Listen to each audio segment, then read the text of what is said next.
올해는 6.25 전쟁 75주년 되는 해입니다. 우리 6.25 전쟁으로 인해서 남한에서만 137만 명이 사망을 했습니다. 그 외에 다치거나 장애를 입거나 실종되거나 더 많죠. 여러분, 137만 명이 죽었다, 남한에서. 이게 별로 이렇게 와닿지 않습니다. 우리 의성군 인구가 4만 8천 명이라고 하니까 우리 의성군 사는 인구가 약 28배가 사라진 겁니다. 그리고 북한은 200만 명 이상 사망한 것으로 추정을 하고 있습니다. 이제 남한, 북한 합쳐서 거의 400만 명 가까이 죽고 다치고 실종되었습니다. 여러분, 말 그대로 동족 상잔의 비극입니다. 성경을 이렇게 보다 보면 이스라엘이라는 나라의 역사가 우리나라의 역사와 참 비슷하다는 그런 생각이 드는데요. 특별히 우리나라가 6.25 동족 상잔의 비극을 겪었듯이 이스라엘도 동족 상잔의 역사가 있었습니다. 근데 우리나라는 이제 북한과 남한이 이념의 대결로 그렇게 공산 정권이 쳐들어 내려와서 이런 동족 상잔의 비극을 겪었지만, 이 이스라엘 백성들의 동족 상잔, 그 시작은 너무 어이없고 그 원인이 너무 기가 막힙니다. 때는 바야흐로 사사시대입니다. 사사시대란 이스라엘 백성들이 애굽에서 출애굽해서 가나안 땅에 정착하고 그 이후의 시대가 이제 사사시대입니다. 사사시대에는 이스라엘 역사에서 영적인 암흑기로 그렇게 불리고 있는 너무나 죄악이 절정에 달했던 시대입니다. 한 레위인이 있었는데요. 이 레위인이 첩을 두었습니다. 하나님을 섬기는 레위인이 첩을 두었다는 것이 이미 막장 스토리입니다. 근데 하나님을 섬기는 레위인이 첩을 두었는데 또 그 모습을 보고 그러려니 하는 그 시대가 이미 그 정도로 악했습니다. 근데 이 레위인의 첩이 바람이 나서 도망을 갔답니다. 벌써 이제 막장의 냄새가 진동을 하죠. 이 도망간 지 4개월 만에 자기 집에, 이제 친정이죠, 그 집에 있다는 소문을 듣고 이 레위인이 이제 그 첩을 찾으러 이제 찾아갔습니다. 첩의 아버지가 레위인 사위가 오자 미안하잖아요. 자기 딸이 바람이 나서 집을 나갔으니. 그래서 그런지 5일 동안 이 사위를 붙잡아 놓고 먹어라 마셔라 아주 후한 대접을 해줍니다. 그래서 이제 5일째 되는 날까지 먹고 마시고 있다가 이 레위인이 이제 이 첩을 데리고, 야, 이제 우리 집으로 가자. 그래서 이제 집으로 출발했습니다. 집으로 가는 길에 해가 이제 뉘어지자 하룻밤 묵고 가야 되겠다. 그래서 기브아라는 동네에 들어가서 하룻밤을 묵기로 했습니다. 이 기브아라는 동네는 이스라엘의 12지파 가운데 베냐민 지파 사람들이 모여 사는 동네 중에 이제 하나였습니다. 이 레위인과 첩은 기브아라는 동네에 들어가서 한 노인이 살고 있는 집에 이제 하룻밤을 묵게 됩니다. 근데 그날 밤에 그 기브아 동네에 살고 있는 불량배들이 우르르르 몰려왔습니다. 그 불량배들이 그 대문을 막 두드리면서 이렇게 말했습니다. 사사기 19장 22절에 보면 그 성읍의 불량배들이 그 집을 에워싸고 문을 두들기며 집 주인 노인에게 말하여 이르되 네 집에 들어온 사람을 끌어내라. 우리가 그와 관계하리라. 이렇게 말했어요. 여기서 불량배들이 그와 관계하겠다. 그렇게 말하고 있죠. 관계하겠다라는 말은 성관계를 하겠다 그 뜻입니다. 근데 누구와 성관계를 하겠다? 그와. 그는 누구예요? 남자예요. 누굽니까? 레위인.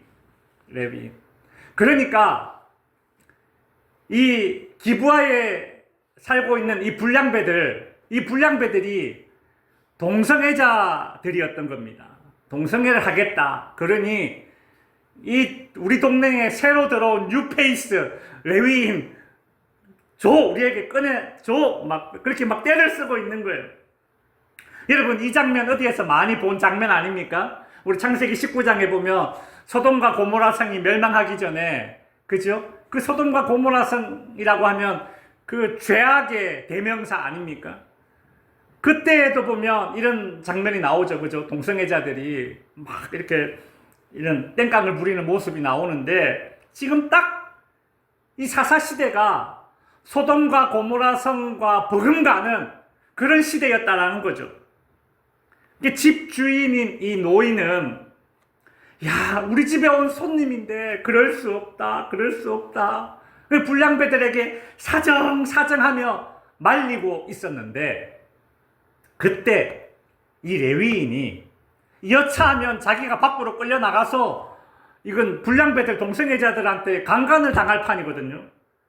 그러니까 이 레위인이 대문을 딱 열더니 자기 첩을 대문 밖으로 휙 던져버립니다. 그리고 문을 딱 닫아버려요.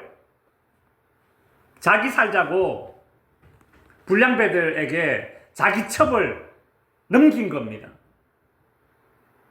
그렇게 불량배들에게 던져진 이 첩은 밤새도록 몹쓸 짓을 당하고 새벽녘이 되어서 대문 밖에 돌아와 쓰러져 있었습니다. 아침이 되어서야 그 집 주인과 레위인이 겁이 났겠죠. 대문을 요래 열어보니까 대문 앞에 자기 첩이 푹 이렇게 쓰러져 있는 거예요. 그래 레위인이 그 첩을 이렇게 깨우면서 일어나라, 이제 가자 출발하자. 그렇게 말했지만 이 첩은 미동이 없습니다. 왜요? 죽었어요. 죽어 있었어요. 이미 죽은 겁니다. 기가 막히죠. 근데 이 레위인은 더 기가 막힌 짓을 합니다. 그 죽은 첩, 그 시신을 토막을 냅니다. 12토막을 내서 이스라엘이 12지파니까 12지파의 수령들에게 이 첩의 시신을 토막낸 시신을 보내요.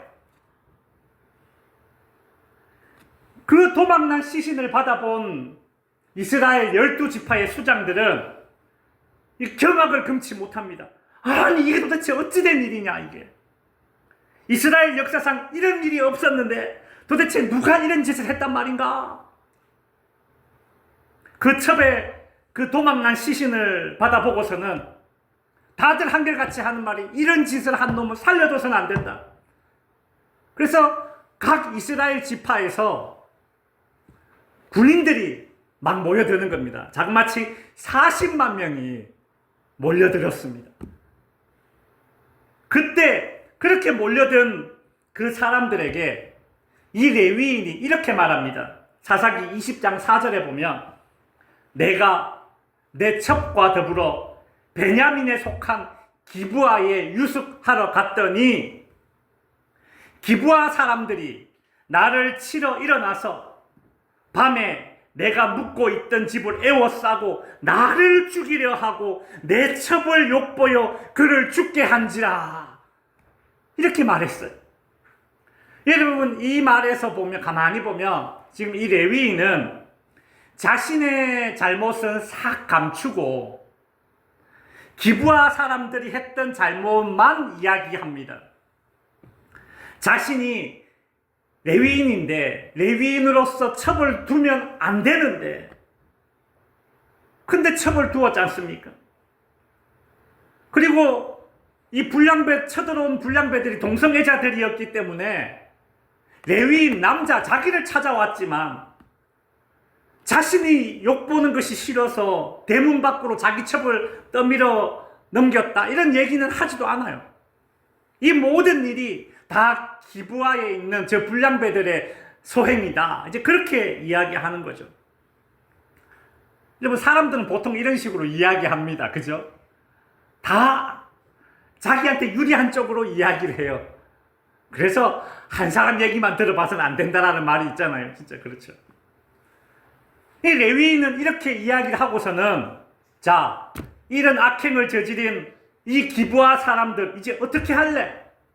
어떻게 할래? 너네들 그 자리에 모인 40만 명을 선동을 합니다.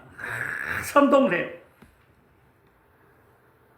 여러분, 악한 시대에는 선동하는 자가 있고 악한 시대에는 또 쉽게 선동에 넘어갑니다. 그 선동에 넘어간 이스라엘 사람들은 야, 이거 똑같이 대갚아 줘야 된다. 그래서 막 기브아로 이제 공격하러 갑니다. 쳐들어갑니다. 사람들은 이 기브아에 쳐들어가서 악행을 저지른 그 불량배들을 내놔라. 우리가 그들을 처형하겠다. 사형시키겠다. 이제 그렇게 이야기해요. 근데 이 기브아는 어느 지파입니까? 베냐민 지파. 이 베냐민 지파 사람들은 그 불량배를 내놓지 않습니다. 오히려 베냐민 지파 사람들은 악행을 저지른 불량배를 감싸고 돕니다. 베냐민 지파 사람들은 다 같이 모여서 이스라엘 나머지 11개 지파 사람들과 맞서 싸울 준비를 합니다. 여러분, 왜 그랬을까요? 이 베냐민 지파 사람들은 기브아에 있는 이 불량배들 왜 넘겨주지 않았을까요? 죄가 있어도 내 사람이니까, 우리 지파 사람이니까 안 내주는 겁니다. 여러분, 불량되어도 괜찮다, 강도짓을 해도 괜찮다, 동성애자들이어도 괜찮다, 살인을 해도 괜찮다. 왜? 우리 사람이니까. 여러분, 사사시대에 죄악이 흘러 넘쳤지만 바로 잡지 못했던 이유는 무엇인가 하면 바로 이와 같은 혈연주의, 우리 편, 네 편, 내 편, 편가르기 때문에 공의가 집행되지를 못하는 겁니다. 여러분, 오늘날도 혈연, 학연, 지연, 이로 인한 공정함이 사라졌기 때문에 이 사회가 더 병드는 것 아니겠습니까? 강간, 강도, 살인을 저지른 불량배들을 내놓지 않겠다고 감싸고 도는 베냐민 지파와 나머지 이 11지파 연합군 간에 이제 전쟁이 벌어졌습니다. 동족 상잔이 일어나는 겁니다. 근데 1차 전투에서 이스라엘 연합군 22,000명이 죽습니다. 2차 전투에서 이스라엘 11개 지파 연합군 18,000명이 죽습니다. 이상하죠? 불량배를 감싸고 도는 이 베냐민 지파가 계속 이기는 겁니다. 숫자는 이 연합군이 훨씬 더 많은데 생각해보세요. 11개 지파 대 1개 지파가 지금 싸우는 거 아닙니까? 쪽수도 우리가 많은데 어떻게 계속 베냐민 지파가 이기지? 이상하지. 그 이유는 무엇인가 하면 베냐민 지파에는 물맷돌을 잘 던지는 사람 700명이 있었다고 합니다. 요즘으로 치면요, 저격수입니다. 저격수. 여러분, 실제로 잘 훈련된 저격수 한 명은 한 개 중대의 전투력과 맞먹는다고 합니다. 그러니 이 뭐 창 들고 뭐 칼 휘두르는 그런 시대에 전쟁을 하면서 이 물맷돌로 탁 저격수니까 이 베냐민 지파가 이겼던 겁니다. 이처럼 악인이 승승장구하고 악이 득세하는 모습 또한 이 시대가 악으로 꽉 찼다는 증거입니다. 여러분, 악한 시대에는 악이 득세합니다. 악인이 형통해요. 이스라엘 11개 지파 연합군은 이상하다. 왜 우리가 지냐? 왜 우리가 더 많이 죽지? 억울하기도 하고 분하기도 하고 그제서야 울면서 금식하면서 하나님께 제사를 지냅니다. 우리가 싸우러 갈까요? 그제서야 묻는 거예요. 하나님께 제사를 드리고 난 이후에 이제 세 번째 전투에 나갈 때는 야, 우리가 그냥 쪽수로 밀어붙여서는 안 되겠다. 작전을 세우자. 그래서 기만 작전을 세웁니다. 부대를 두 개로 나누어서 한 개 부대는 레위인들이 모여 살고 있는 성으로 탁 쳐들어갑니다. 막 싸우다가 일부러 후퇴를 쫙 하는 거예요. 그러니까 성 안에서 물맷돌 던지면서 이제 편하게 싸우고 있던 레위인들이 저것들이 싸우다가 도망을 가네? 앞선 두 번의 전투에서 승리했거든요. 그러니 기고만장해가지고 야, 따라가서 저것들 맞아 박살내자. 그래가지고 이 베냐민 지파 사람들이 또 성을 비워두고 쫄쫄쫄 따라 나옵니다. 바로 그때 뒤에 숨어있던 나머지 한 개의 분대가 싹 들어가가지고 이 베냐민 지파 성을 점령을 해요. 일부러 도망가던 이 연합군들이 이제 딱 제자리에 멈춰 뒤돌아서 이제 다시 이제 싸움을 하기 시작하는 거예요. 당연히 이기죠. 성 안에서 싸우는 것과 성 밖에서 싸우는 것은 천지 차이입니다. 그죠? 그날의 전투는 이스라엘 역사상 가장 치열한 전투요, 가장 잔혹한 전쟁이 됩니다. 이 베냐민 지파의 성을 점령했던 이스라엘 11개 지파 연합군은 자기들이 앞선 전투에서 졌잖아요. 자기의 전우들이 죽었잖아요. 자기의 형, 동생, 아버지가 죽었잖아요. 그러니까 복수심에 눈이 멀어버렸습니다. 그래서 어떻게 하느냐? 성 안에 들어가서 민간인들까지 학살을 하기 시작합니다. 얼마나 잔인하게 죽였는지 길에 가다가 부딪히는 만나는 사람 다 죽였다고 해요. 심지어 가축들까지 다 죽여버리고 베냐민 지파 사람들이 살고 있는 성, 집 다 불태워버렸습니다. 이 전쟁으로 인해서 베냐민 지파 사람들이 다 죽고 살아남은 사람이 고작 600명이 되었다고 합니다. 600명. 여러분, 한번 상상해 보세요. 예를 들어서 우리나라에 김씨든 이씨든 박씨든 최씨든 한 개 성씨 사람들이 내전이 일어나가지고 다 죽고 600명만 남았다고 한번 생각해 보십시오. 그게 얼마나 끔찍한 모습이겠습니까? 얼마나 끔찍한 동족 상잔입니까? 이스라엘 11개 지파 이 연합군들은 전쟁이 끝나고 나서 보니까 이제 후회가 되는 거예요. 이거 우리가 너무 했구나. 이러다가 이스라엘에서 베냐민 한 개 지파가 사라질 지경입니다. 그래서 이 이스라엘 11개 지파 사람들이 어떻게 했느냐 하면 베냐민 지파가 남은 남자가 600명밖에 안 남은 거예요. 여자 아이들 다 죽여버린 겁니다. 전쟁에서 살아남은 포로 600명만 있는 거예요.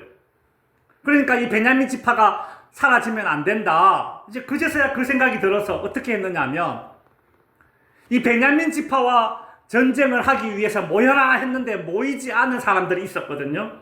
요단강 동편에 살고 있는 갓 지파의 사람들이 있었습니다. 거기에 또 쳐들어가는 거예요. 쳐들어가가지고 하는 말이 야, 너네 왜 우리가 전쟁하자고 모이자고 했는데 너 왜 안 왔어? 왜 전쟁에 참여 안 했어? 그랬더니 벌 받아야지. 우리와 함께 하지 않으면 무조건 나쁜 놈이야. 진짜 막무가내죠. 그죠? 그러면서 그 요단강 동편 전쟁에 참여하지 않은 갓지파에 쳐들어가서는 거기서 그 갓지파에 살고 있는 아가씨들 400명을 그냥 강제로 그냥 포로로 끌고 옵니다. 끌고 와서 어떻게 하느냐? 전쟁에서 살아남은 베냐민 지파 600명의 남자들과 합동 결혼식을 시켜요. 왜냐하면 이 베냐민 지파가 사라질 판이거든요. 근데 여전히 신부가 200명이 부족한 겁니다. 어떡하지 하다가 실로라는 곳에서 축제가 열리는데 그 축제에 참석하기 위해서 이제 여성들이 모이는데 그곳에 쳐들어가서는 그 축제에 참석한 여성들을 그냥 요즘 말 우리 한국으로 치면 보쌈을 하는 겁니다. 그냥 보쌈을 해가지고 200명을 또 데리고 와요. 그래가지고 베냐민 지파 나머지 200명과 결혼을 시키는 거예요. 야, 여러분, 이게 무슨 세상입니까? 이게 도대체. 이게 얼마나 무법천지입니까? 무법천지. 여러분, 동성애, 강간, 강도, 살인을 저지른 그 기브아의 불량배들을 혼내주기 위해서, 그리고 그들을 감싸고 도는 베냐민 지파에게 죄를 묻겠다고 시작된 이 전쟁이, 이 이스라엘 11개 지파 연합군 그들의 모습을 보면 정작 자신들도 베냐민 지파의 그 불량배들과 다르지 않는 모습입니다. 불타는 복수심, 무지막지한 폭력, 생명을 경시하고 인권 따위는 개나 져버려 그냥 가서 여자들 끌고 와서 잡아서 강제로 결혼시키고, 여러분, 그런 행동들을 한 겁니다. 그들은 정의를 집행하기 위해서 전쟁을 일으켰는데 정작 그들 모습 가운데는 정의로운 모습이 없는 거죠. 개판입니다. 동족 상잔의 모습이 그렇습니다. 동족들이 서로 치고받고 죽이고 뺏고 불태우고 할 정도면 이미 그 시대의 사람들 마음속에 악으로 꽉 찼다라는 것을 증명하는 것이죠. 오늘은 6.25 전쟁 75주년을 맞아서 우리가 사사기에 나오는 이스라엘 백성들의 이 동족 상잔의 모습을 보면서 그 시작이 어떠했는가를 통해서 우리는 교훈을 얻어야 됩니다. 여러분, 우리는 이미 동족 상잔의 아픔을 겪었지 않습니까? 근데 성경은 동족 상잔의 비극이 어떤 상황에서 일어나는가 우리에게 힌트를 주는 겁니다. 여러분, 사사시대에 동족 상잔의 시대를 살았던 그 이스라엘 백성들의 모습을 통해서 우리는 교훈을 얻어야 됩니다. 교훈을 얻어야 돼요. 왜냐하면 오늘날 이 시대에 이것이 그대로 재현되고 있기 때문입니다. 동족 상잔의 시대, 사사시대의 죄악들은 어떤 모습이었는가? 첫 번째로 여러분, 지도자층의 부패가 만연했습니다. 여러분, 사사시대에는 종교와 정치가 분리되지 않은 시대였어요. 그래서 이 시대의 레위인이라면 종교적인 지도자요, 곧 정치적인 지도자였습니다. 그런 레위인이 첩을 얻고 또 사람들이 그걸 대수롭지 않게 여기는 그런 시대였던 것이죠. 여러분, 오늘 우리 대한민국에는 고위 공직자들의 범죄를 따로 수사하기 위해서 공수처라는 조직이 있습니다. 여러분, 한번 가만히 생각해 보십시오. 기존의 경찰도 있고 검찰도 있지만 이걸로 안 되니까 이런 조직이 만들어지는 거 아니겠어요? 그만큼 우리나라 지도층의 부패가 심각하다는 반증이죠. 동족 상잔의 시대, 사사시대의 죄악들 두 번째는 무엇인가 하면 성적인 타락이 만연한 시대입니다. 특별히 동성애가 창궐합니다. 성경에 보면 그 시대가 얼마나 악한 시대인지를 이야기할 때에 반드시 언급되는 죄악이 있는데 동성애입니다. 오늘 본문에도 이 기브아의 불량배들이 동성애를 요구했지 않습니까? 여러분, 우리나라는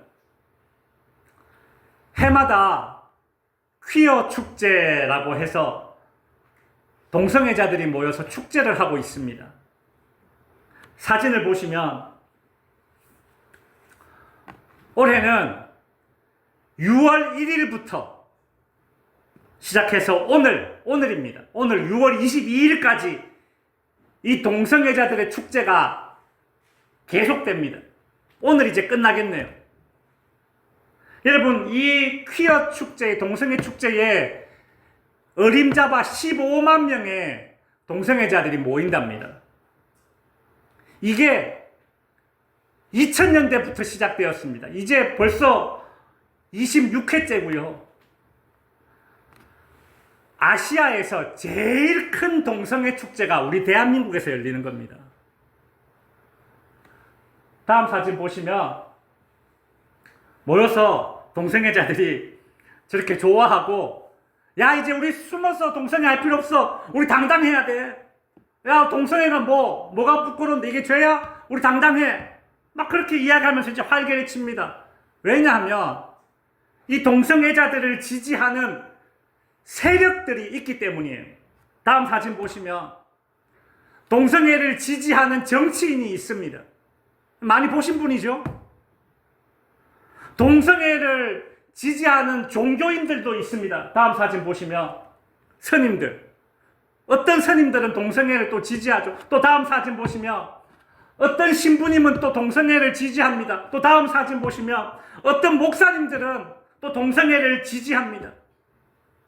정치인, 종교인, 지식인, 언론인, 이런 사람들이 세력이 되어주는 거예요. 뒷배가 되어주는 거예요. 마치 기부하의 그 동성애자 불량배들을 편들었던 이 베냐민 사람들처럼 이들이 동성애 축제에 직접 참석해서 지지해주고 힘을 실어주고 있는 꼴입니다. 동족 상잔의 시대, 사사시대의 죄악들은 어떤 특징이 있는가? 마지막 세 번째로 생명경시 풍조가 있습니다. 다른 사람의 생명을 가볍게 여기고 살인을 하고 대량 학살하고, 여러분 지금 러시아, 우크라이나, 이스라엘, 이란 한번 보십시오.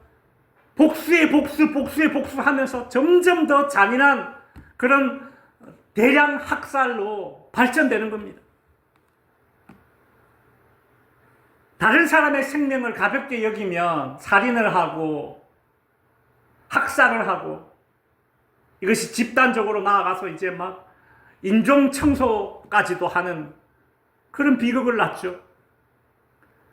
근데 생명을 경시하는 이 풍속이 다른 사람에게 향하는 것이 아니라 나에게 향하면 어떻게 될까요? 그냥 내 생명을 경시 여기는 거예요. 뭐예요? 자살하는 겁니다. 아주 특이한 점이 있는데, 동성애와 자살률은 깊은 관계가 있습니다. 연관이 있습니다. 우리나라에 일반 성인들, 어른들 있죠. 어른들은 자살 충동을 몇 %가 느끼느냐? 4.9%입니다. 그러니까 100명 가운데 한 5명은 자살 충동을 느낀대요. 근데 성인들 가운데 동성애자들 있죠. 동성애자 성인들은 자살 충동률을 몇 %를 느끼느냐? 34.6%입니다. 자그마치 6배나 높아요. 더 안타까운 것은, 여러분, 우리나라가 지금 이 청소년 동성애자들이 늘고 있습니다. 근데 실제로 청소년 동성애자들 가운데 자살을 시도하는 그 퍼센테이지 수가 정말 깜짝 놀랐습니다. 놀라지 마십시오. 45.7%. 이게 말이 되는 확률입니까, 이게? 청소년 동성애자들의 자살 시도가 45.7%라는 거예요. 어느 날 조용하던 애가 어느 날 갑자기 자살을 했어요. 학교에 폭력 뭐 이런 것도 없고 이유를 몰라요. 캐고 들어가면 이런 이유로 자살 시도를 한다는 거예요. 여러분, 동성애자들의 대축제인 이 퀴어 축제가 6월 1일부터 시작해서 오늘 6월 22일로 이제 끝이 나면 그 다음 어떻게 되는가? 우리는 6월 25일 6.25를 맞이하게 됩니다. 이게 머릿속에 이 시간의 흐름이 좀 그려지십니까? 여러분, 이것이 우리에게 주는 영적인 교훈이 있다는 겁니다. 이렇게 동성애자들의 대축제인 퀴어 축제가 벌어지고 있는 이 6월 달에 우리 한국 교회와 성도된 저와 여러분은 정말 이 쓰나미처럼 밀려오는 이 동성애를 경계하고 동성애를 찬성하고 동성애가 좋은 것인 양 추천하는 이런 잘못된 문화를 우리가 막기 위해서 여러분, 우리는 기도로 무릎 꿇고 성경에 나오는 이 창조 질서를 인정하는 믿음을 가지시기 바랍니다. 그래서 이 나라와 이 민족을 동성애에서부터 시작되는 그 폭력과 동적 상잔의 비극으로부터 막아낼 수 있는 거룩한 방파제, 여러분, 저와 여러분은 이 시대에 거룩한 방파제가 되어야 됩니다. 이 쓰나미처럼 밀려오는 이 동성애의 잘못된 문화를 막아낼 수 있는 한국교회가 되고 한국교회 성도들이 될 수 있는 그런 방파제 역할을 할 수 있는 거룩한 방파제로서 우뚝 설 수 있는 그런 우리 모든 성도님들 될 수 있기를 바랍니다. 기도하겠습니다.